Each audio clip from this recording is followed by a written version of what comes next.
Shalom, salam sejahtera buat kita semua. Kembali lagi bersama dengan saya, Pendeta Muda Jamal Marhum. Pada kesempatan ini, kita akan menyimpulkan pelajaran sekolah Sabat yang ke-10, yaitu yang berjudul Pertobatan dan Pengampunan.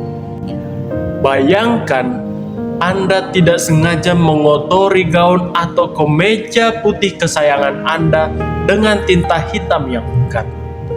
Apa reaksi pertama Anda? Apakah panik, kesal, atau langsung berusaha menyembunyikan agar tidak ada orang yang tahu? Seringkali itulah cara kita memperlakukan dosa di hadapan Tuhan. Kita panik, lalu kita mencoba untuk mencuci diri kita sendiri, atau justru bersembunyi karena malu. Kita berpikir, saya harus bersih dahulu, baru bisa datang kepada Tuhan. Tetapi pelajaran sekolah Sabat kita minggu ini membongkar kesalahpahaman besar itu. Sekarang, kita akan melihat mengapa pertobatan dan pengampunan bukanlah transaksi hukum, melainkan sebuah pelukan pemulihan dari Tuhan yang rindu agar kita pulang. Poin pertama yang harus kita pahami, apa itu pertobatan sejati?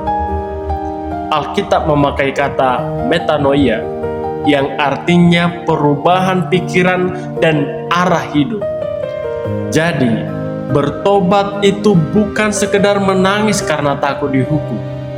Pertobatan sejati adalah momen ketika kita sadar bahwa jalan kita itu salah, lalu kita berbalik 180 derajat menuju arah kepada Tuhan.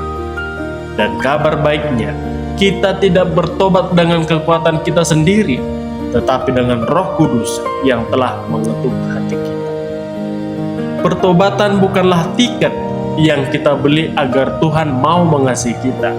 Sebaliknya, kita bertobat justru karena kita sadar betapa besarnya kasih Tuhan yang sudah menunggu kita.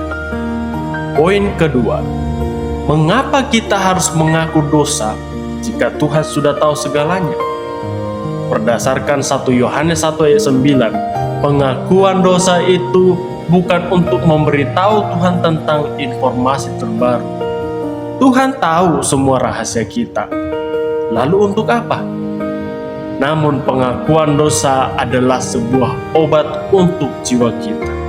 Ketika kita mengaku, kita sedang meruntuhkan tembok ego dan kebohongan kita. Seperti Raja Daud dalam Mazmur 32. Saat dia menyembunyikan dosanya, tulang-tulangnya rasanya merapuh. Tapi saat dia mengaku, jiwanya merdeka. Pengakuan dosa memulihkan kejujuran dalam hubungan kita dengan Sang Pencipta.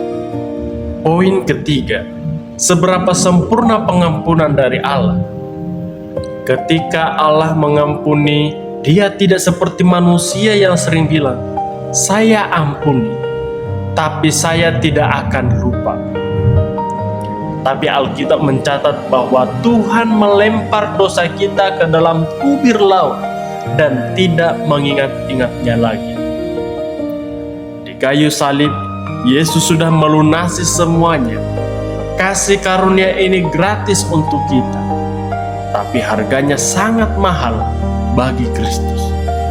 Pengampunannya tidak membuat kita menjadi terdakwa yang bebas bersyarat, melainkan memulihkan kita sepenuhnya menjadi anak-anak kesayangan. Saudara-saudariku terkasih di dalam Tuhan Yesus, bukti tertinggi bahwa kita telah menerima pengampunan Tuhan adalah ketika kita mampu mengampuni orang lain yang telah menyakiti kita. Mengampuni sesama memang tidak mudah, tapi itu adalah keputusan iman untuk melepaskan racun dendam dari hati kita. Tuhan tidak pernah menunggu kita menjadi sempurna untuk datang kepadanya. Dia hanya menunggu kita untuk jujur.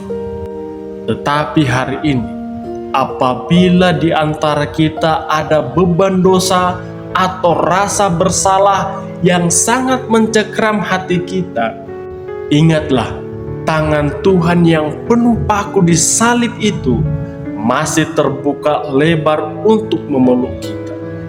Oleh sebab itu, mari kita datang dan bertobat dan menerima pengampunan dari Tuhan, sehingga kita dapat dipulihkan.